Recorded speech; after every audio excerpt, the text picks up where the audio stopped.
I want to thank Ed Murray for joining the Casper Star-Tribune editorial board today. And Ed, I guess to start things out, talk to the Casper Star-Tribune audience and kind of tell them a little bit about yourself. Jason, number one, I want to thank you for the opportunity to be here with the Casper Star. A little bit about myself. My name is Ed Murray. I'm a fourth-generation Wyoming native, born and raised down in Laramie County. Educated at the University of Wyoming with a law school degree. Did not practice law, went into the private business sector as a young man. Last 30 years I've built businesses, principally real estate development, construction, building, providing hundreds and hundreds of housing opportunities, creating hundreds of jobs. Have been involved in really transforming our communities, and that's my business experience, and it's that type of business expertise and experience that I look forward to taking to the office of Secretary of State, which, as you know, is in large part the business office for the state of Wyoming. Great. We'll get right into it. Let's say you get elected on November 4th. What's the first policy decision that you'd make, and why would that first policy decision be the one that you'd make? The first policy decision has to do with keeping Wyoming business friendly. This is a critical component of providing for future generations. We want to keep rules and regulations and the hurdles and obstacles to doing business in Wyoming at bay. In these regards, I also want to fight fraud. Fraud is an issue.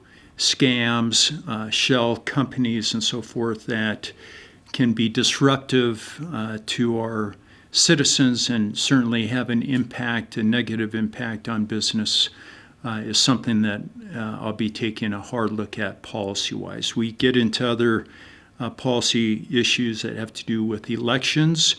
There will be some meetings which I intend to initiate right off the bat with members of the legislative committees that have to do with corporations and elections, and try and get some direction on how to facilitate greater voter turnout, as well as protecting the voting process, the integrity of the voting system. All right, and just a quick follow-up. So you win the election, and then you go into office. First thing you do when you get in your office, as far as a exact specific policy decision, what's the first call you make, or the exact first thing you do? The exact first thing I will do is letting the staff know my managerial style expectations, and so day one, right, I'll be embracing this incredible organization that has been assembled actually by my predecessor, Max Maxfield.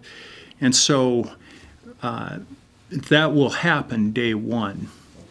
Okay. Switching gears a little bit, in the debate last night, you said that there should be accountability for false assertions and anonymous political mailings. Who would determine what was false, and who would enforce the accountability of those mailings? This is a joint legislative and executive branch collaboration. The Secretary of State's office is already the office to which a lot of reporting is made in terms of campaign and elections. And so I think this would fall under the purview of the forum, the venue to which reporting would be done, the Secretary of State's office. Now, the requirements of, who, what, when, where, how, these type of underlying disclosure requirements, I think they would be a matter of legislative discussion. Sure. Outgoing Secretary of State Max Maxfield prioritized anti-fraud and anti-money laundering efforts during his time in office.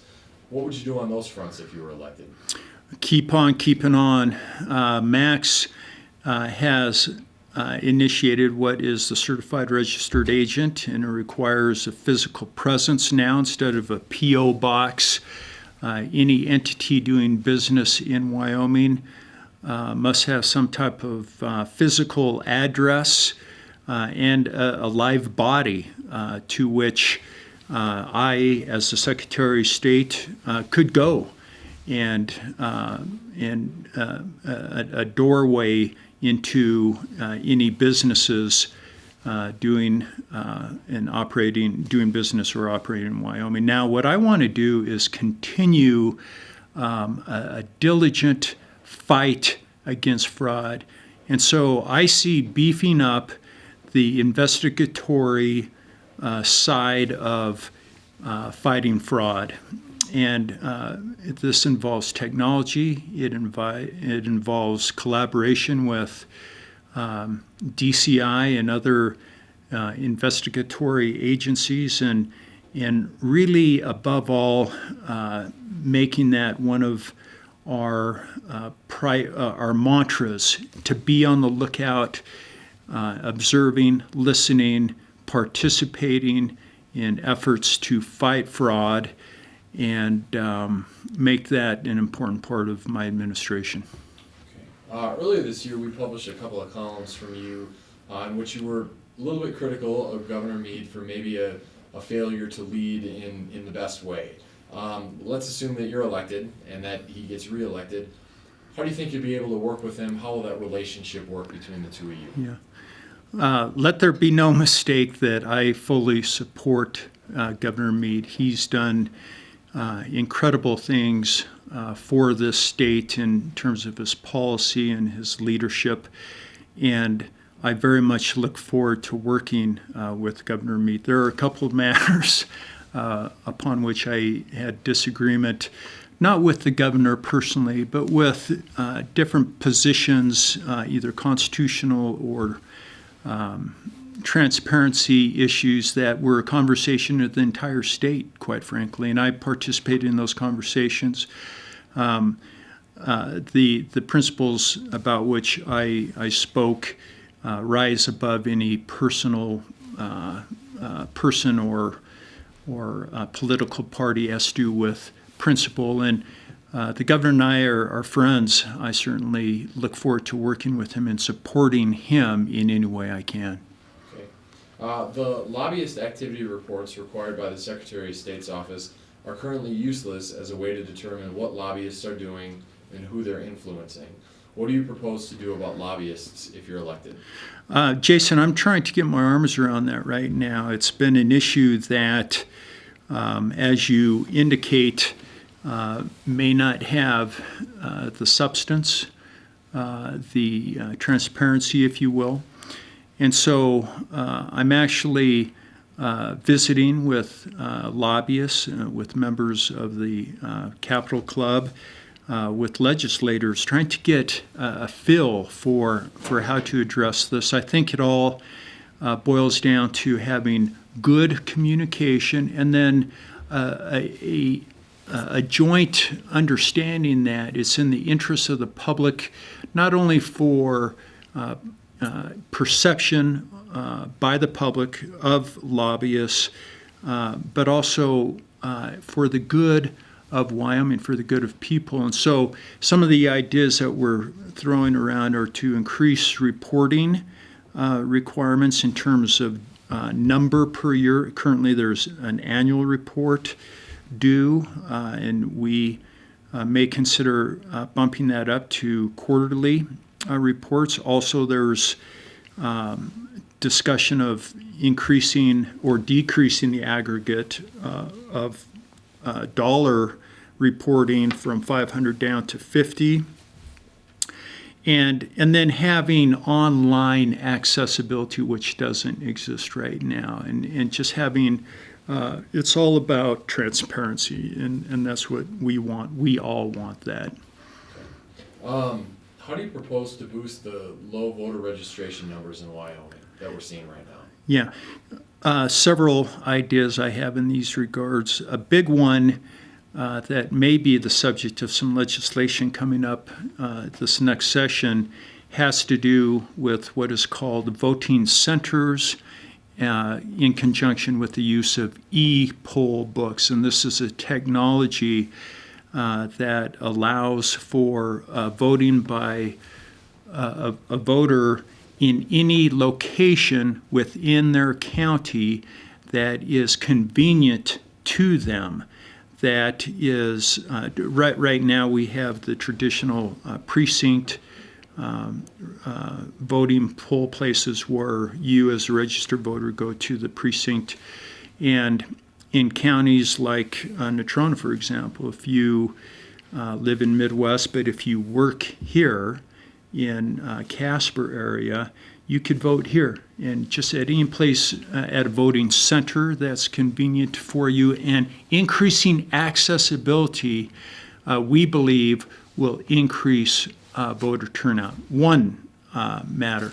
There are several other initiatives that I'm exploring with the input from every clerk of every county, because the clerks of the county, as you know, are the real heroes and the ground generals for elections within every county. And it's been a pleasure traveling the last 6 months and meeting, in some cases, numerous times with various clerks of the counties to ascertain their ideas for increasing voter turnout. And it includes everything from reaching out and having programs like Rock the Vote, or going into schools, going into parks, going into senior centers, and really reaching out and getting the vote out. Okay, and the last question before we wrap things up, you said a couple of times that the Secretary of State should be, quote, an ambassador for Wyoming. What does that mean in practice, and how would you be an ambassador for Wyoming if you were elected? It means being not the Secretary of Cheyenne, where the capital is, but the Secretary of the State. And it means going out physically into every community, just like I've been doing for the last 6 months, traveling 50,000 miles from corner to corner to corner to corner and everywhere in between to meet with the local governments, not only on the cities, but the towns, the county commissioners, and to fully grasp and understand the needs and priorities of each of these local governments. I'm a local government advocate, and that's one of the most important platforms that I have in my campaign, is to be a good ambassador for the state of Wyoming. Okay, and again, kind of to wrap things up, maybe talk to the voters of Wyoming right now in closing, and tell them, why should they vote for you on November 4th? Thank you, Jason. And Sal, it's great to see you both. I want to thank Casper Star for this incredible opportunity to connect once again with the voters of Wyoming. As I indicated, I've spent the last 6 months traveling upwards of 50,000 miles, reaching out and learning, listening carefully to the needs and to the priorities of local governments and all the citizens throughout the state. I look forward to representing the state of Wyoming as your next Secretary of State. I'd be honored and privileged, and in that capacity, I will take my platform. It's a 5-point platform. Number one, I will help to modernize and digitize the business side of the office so that we can be more effective and more efficient in serving businessmen and women in the state of Wyoming. On the election sides, I will safeguard fair elections, and I'll fight, as I indicated, to increase voter turnout. On those important boards and commissions upon which the Secretary of State sits, I'll be a strong advocate for local government and for investing more of Wyoming wealth into our communities. And I will fight fraud. I will fight fraud hard in every way I possibly can. And finally, I will be a strong ambassador for the state of Wyoming, representing you, the people, and the state of Wyoming, helping us to move our state forward for our generations yet unborn.